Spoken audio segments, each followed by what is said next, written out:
Militer gabungan Iran mengumumkan penutupan Selat Hormuz bagi seluruh kapal termasuk tanker minyak dan kapal dagang.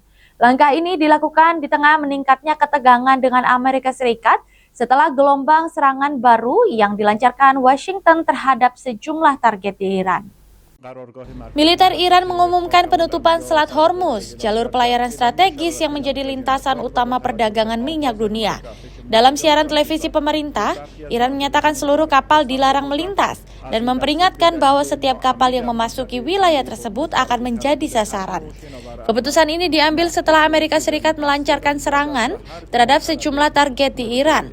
Sementara itu, Komando Pusat Amerika Serikat atau CENTCOM menyebut serangan tersebut sebagai respon atas agresi yang dilakukan Teheran. Penutupan Selat Hormuz diperkirakan akan berdampak pada perdagangan energi global.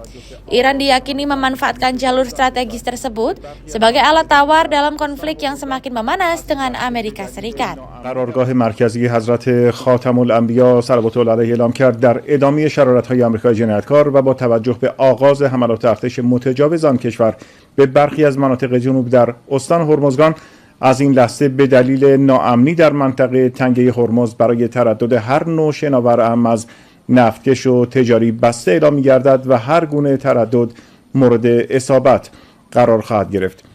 ادعای آمریکا مبنی بر عبور کشتی از تنگه یاد شده تکذیب می‌شود. قرارگاه مرکزی حضرت خاتم الانبیا صلوات الله علیه اعلام کرد در ادامه شرارت‌های آمریکای جنایتکار و با توجه به آغاز حملات ارتش متجاوز آن کشور به برخی از مناطق جنوب در استان هرمزگان از این لحظه به دلیل ناامنی در منطقه تنگه هرمز برای تردد هر نوع شناور اهم از نفتکش و تجاری بسته اعلام می‌گردد و هر گونه تردد مورد اصابت قرار خواهد گرفت.